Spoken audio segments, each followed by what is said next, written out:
Uma coisa é criticar, outra coisa é você não gostar, outra coisa aí é você não admirar. Mas a falta de respeito, né, do padre da cidade de Arthur Nogueira, não somente com o presidente Bolsonaro, mas também, né, com vários fiéis da Igreja Católica, foi de espantar.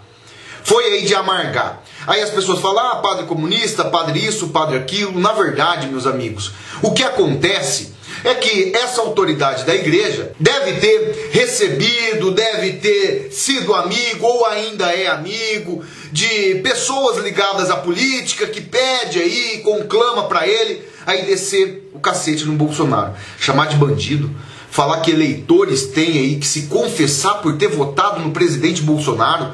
Quem ele acha que seria a solução do nosso país para presidente da República? Nós deveríamos ter confessado sim, padre. Né, o nome dele é Edson Abélio. Abélio, inclusive, o nome do cidadão. Né? Com toda certeza, deveríamos ter confessado quando a gente votou, né, naqueles que detonaram, destruíram essa nação. Tudo para eles se referem à questão da pandemia, da pandemia, da pandemia. Como o caso das queimadas. Como se o Bolsonaro fosse o real responsável pela pandemia que ocorreu em todas as nações do mundo. Vindo da China, né, eles não conseguiram controlar lá. Aí ele não critica, não fala absolutamente nada. Né, os parceiros aí do PT, os amigos aí de João Dória também, né, tendo que ele tem aí vários negócios na China. Olha aqui, um país que já chegou a 60 mil mortos pela pandemia não tem aí um ministro da saúde. Como não tem?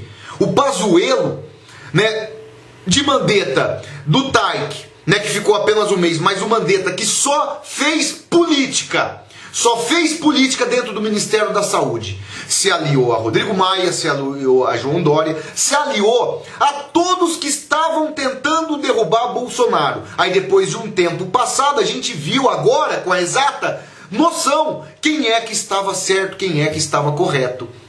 Os governadores, muitos deles, sendo desmascarados para todo o Brasil, Polícia Federal trabalhando incessantemente.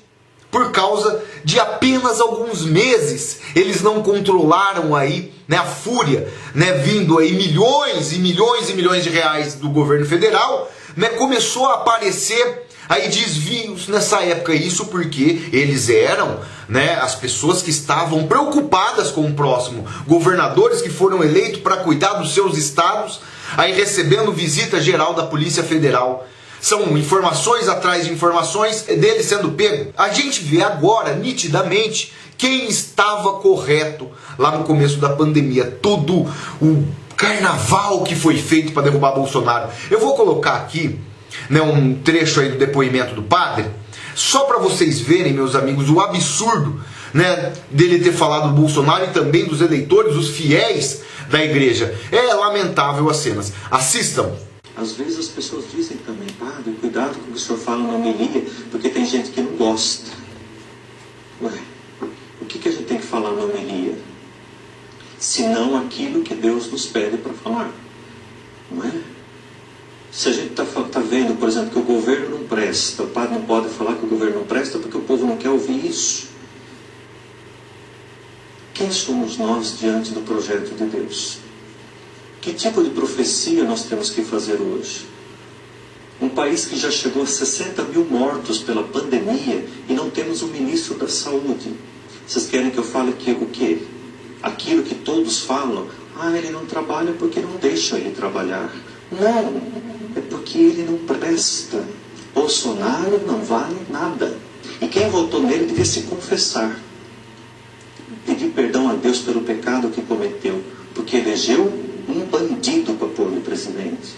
O que nos deixa intrigado, né, que deixa as pessoas chocadas, as pessoas abismadas, é que essas mesmas autoridades, né, por exemplo, da igreja, não falam absolutamente nada de toda a corrupção já causada nessa época da pandemia. Eles não esclarecem, eles não falam, o negócio é descer o cacete no Bolsonaro, chamar Bolsonaro de bandido. Aonde ele está sendo processado por desvios aí de milhões em corrupção tal, que era e sempre foi um dos principais problemas do Brasil. Essa pecha aí ele não pode falar. Como que ele faz isso?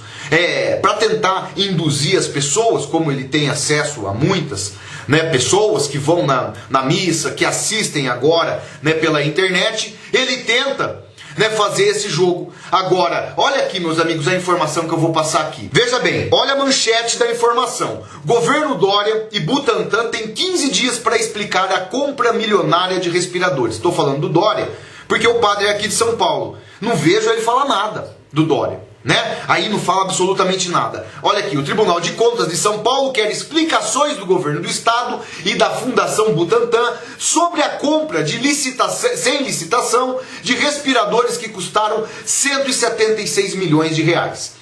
Foram comprados 1.500 equipamentos para ajudar no tratamento aí de pacientes graves do vírus chinês. O Ministério Público de Contas comparou os custos dos respiradores adquiridos pela Fundação Butantan por outros estados e municípios e fez uma pesquisa. O valor médio de mercado nacional, houve prejuízo de 30 mil reais por unidades.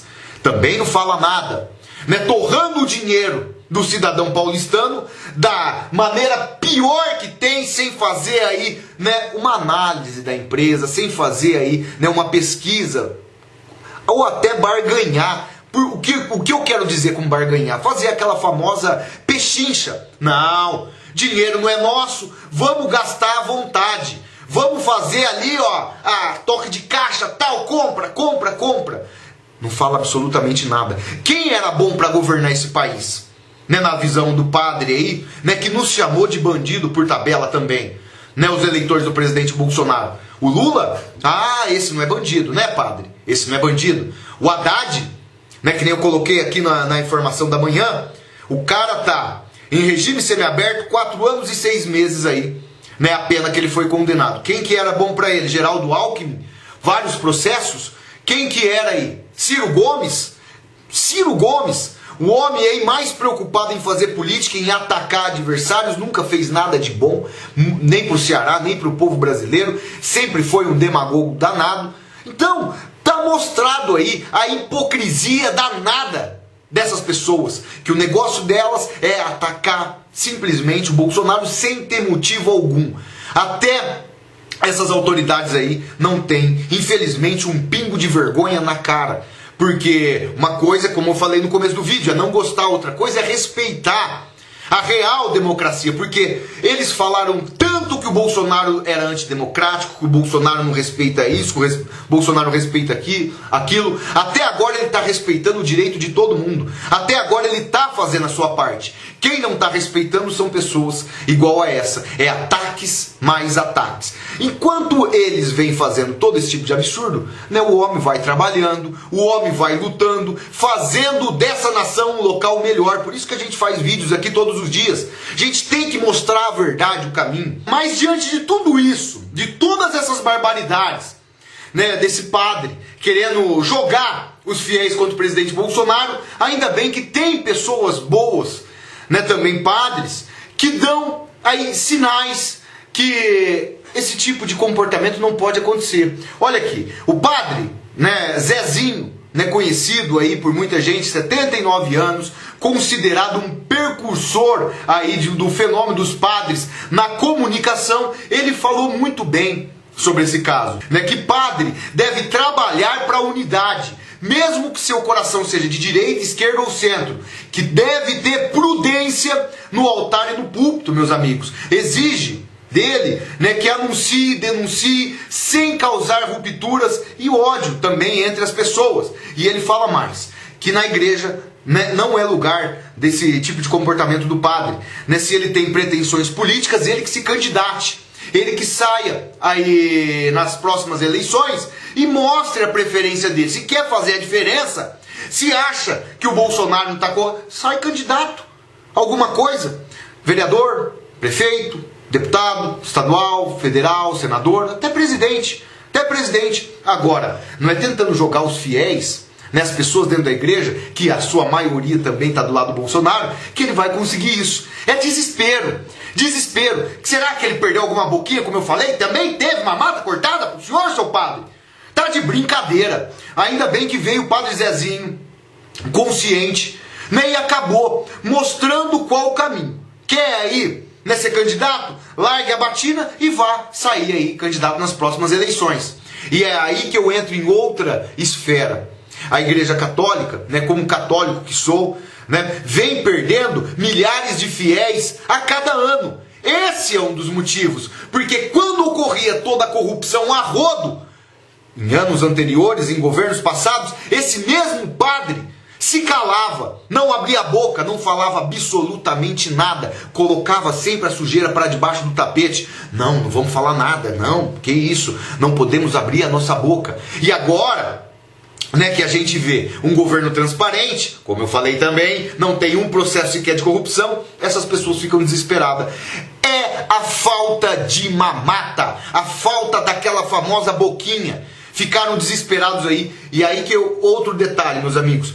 Por isso a religião evangélica cresce tanto no país. Cresce tanto. Que foi aí determinante para a vitória do presidente Bolsonaro. Para ele ter chegado na cadeira mais importante dessa nação. Porque ao invés de ficar fazendo esse tipo de absurdo, nossos queridos irmãos evangélicos trabalhando, lutando, indo para frente, tentando fazer dessa nação um lugar melhor para todos, não só para alguns, para todos. E a gente vê a diferença, né, que ocorre, né, porque ele devia estar orientando os fiéis, ajudando as pessoas nessa época tão terrível, não fazendo política para os seus, que é o que a gente observou aí no vídeo, né, sem pudor nenhum. Porque chamar eleitor de Bolsonaro, falar que a gente tem que se confessar por ter votado no Bolsonaro, é realmente lamentável a situação do nosso país. Enquanto ele não fala nada, vários governadores aí praticando um monte de barbaridades, né? Inclusive uns aí que era para estar preso também, Polícia Federal pediu, STJ não permitiu, outros aí sendo impeachment, né, mais cedo ou mais tarde caindo, no caso lá no Rio de Janeiro, Wilson Witzel, lá no Pará com o Helder Barbalho também, né, em Santa Catarina, a vice-governadora aí acabou se distanciando do governador porque viu vários processos também ocorrendo dentro do governo de Santa Catarina, aí também não fala nada, é culpa do Bolsonaro. Ele pegou, fez a parte dele, passou dinheiro aí para todos os estados passarem aí a pandemia com menos dificuldade, mas é o homem que é o culpado. Sempre assim. Por isso, meus amigos, eu não me arrependo de ter votado nesse homem. Não me arrependo, porque para incomodar tantas pessoas assim, né, pessoas que se sentem no direito de fazer um desrespeito desse, é porque é sinal que a gente está no caminho certo, no caminho aí da prosperidade. Então eu vou pedir para vocês, compartilhe esse vídeo, compartilhe no Facebook, compartilhe no WhatsApp, mostre para mais pessoas, né, a incoerência desses cidadãos. Né, para eles, né, o governo bom era aquele governo que surrava, aí fazia todo tipo de corrupção com a cara do brasileiro, com o dinheiro do brasileiro, não dava valor a absolutamente ninguém. Para eles, boa eram essas pessoas. Tornem o like aqui nesse vídeo, like, deixa o like, é de graça para todo mundo, ajuda bastante o vídeo a ser divulgado aqui na internet. Comentem o que vocês acharam, deixe aqui nos comentários, é importante também a participação para a gente mostrar, né, o que acontece no país, as pessoas verem, lerem, né, a opinião das pessoas que estão ao lado do Brasil, que estão ao lado dos brasileiros. Vou pedir para vocês também, meus amigos, se inscreverem aqui no canal. É um jornalismo aqui diferente que a gente procura trazer aqui. Não é para todo mundo. Jornalismo, gente como a gente, aqui não tem terninho, não tem gravata, não tem essas coisas chique, nada. A gente fala malata, do jeito que a gente pensa, do jeito que a gente acredita, essas incoerências que vão acontecer no nosso país. A gente tem que ser...